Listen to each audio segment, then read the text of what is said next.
Hi friends, welcome to my channel. இப்போ நம்ம என்ன பார்க்க போறோம்னா தக்காளி கடைசல் பார்க்க போறோம். இது வந்து சாதம், சப்பாத்தி, தோசை, இட்லி எல்லாத்துக்கும் காம்பினேஷன் சூப்பரா இருக்கும். நம்ம என்னென்ன இன்கிரிடியன்ட்ஸ் எடுத்து வச்சிருக்கோம்னு ஃபர்ஸ்ட் பார்த்தலாம். ஒரு ஆனியன், ஒரு 50 பூண்டு, தக்காளி 10, சீரகம், கடுகு, மஞ்சள், 1 டீஸ்பூன் மிளகாய்த்தூள், பெருங்காயத்தூள், காய்ந்த மிளகாய். இப்போ நம்ம கேஸ் ஆன் பண்ணிட்டோம்.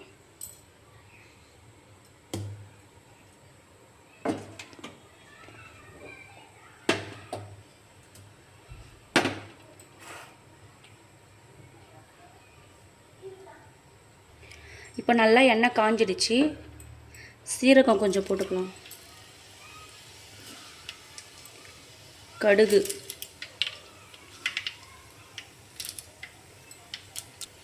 நல்லா பொரியட்டும். சீரகமும் கடுகும் நல்லா பொரிஞ்சிடுச்சு. நம்ம காய்ந்த மிளகாய் போட்டுக்கலாம்.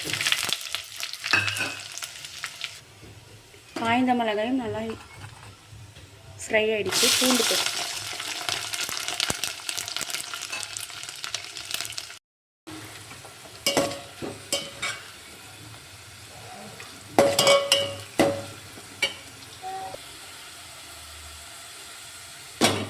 நல்லா ஃப்ரை ஆயிடுச்சு. நம்ம வந்து இப்போது ஆனியனும் கருவேப்பிலையும் சேர்த்துக்கலாம்.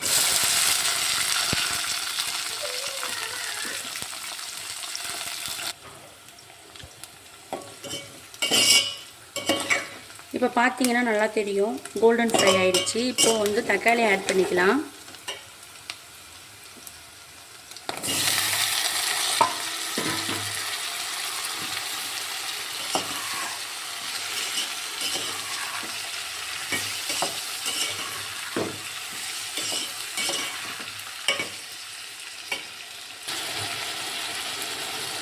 இப்போ தேவையான அளவு சால்ட் ஆட் பண்ணிக்கலாம்.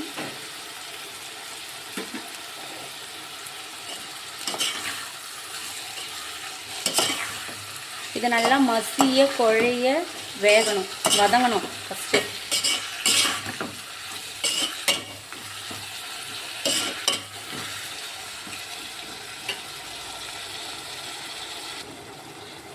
தண்ணி எதுவும் ஆட் பண்ண தேவையில்ல. இதில் இருக்கிற தண்ணியே நல்லா வெந்து வரும். தண்ணி ஊற்றினா டேஸ்ட் மாறிடும். இப்போ பார்த்தீங்கன்னா உங்களுக்கே தெரியும் எந்த ஸ்டேஜில் வெந்து வருதுன்ட்டு. Hi sir. என் பையன் விளையாடிட்டு இருக்கான். இப்போ இந்த ஸ்டேஜில் 1 டீஸ்பூன் மிளகாய்த்தூள், கொஞ்சம் பெருங்காயத்தூள், மஞ்சள் தூள் ஆட் பண்ணிக்கிறேன். இப்போ பார்த்தீங்கன்னா தெரியும் நல்லா மசிஞ்சிடுச்சு. இப்போ வந்து நம்ம மத்து வச்சு நல்லா கடைஞ்சிக்கணும்.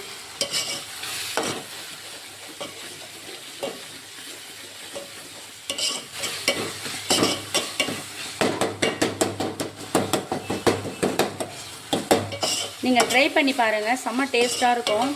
சாதத்துக்கும் நல்லாயிருக்கும், இட்லி, தோசை, சப்பாத்தி எல்லாத்துக்குமே நல்லாயிருக்கும்.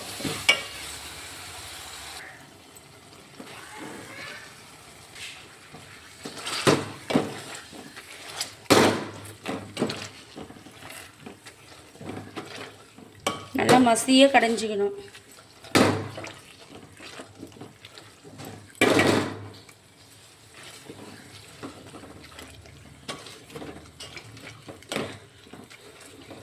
நான் எந்த ஒரு ஃபுட் கலரும் ஆட் பண்ணலை. இது ஒரிஜினல் கலர் தான்.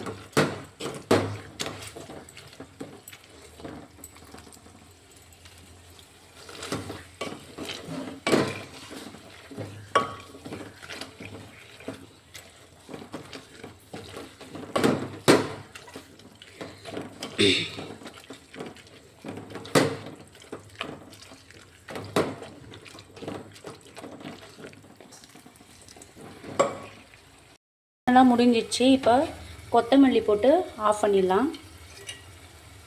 என்கிட்ட சட்டி இல்லை, அதனால தான் நான் இதில் கடையிறேன். நீங்கள் சட்டியில் கடைஞ்சிங்கன்னா இன்னும் நல்லா கொல கொலன்னு இருக்கும். டேஸ்ட்டு செம்மையாக இருக்கும். பிடிச்சிருந்தா சப்ஸ்கிரைப் பண்ணுங்கள், லைக் பண்ணுங்கள், ஷேர் பண்ணுங்கள், கமெண்ட்ஸ் பண்ணுங்கள். அவ்வளோதான், ஃபைனலாக முடிஞ்சிடுச்சு.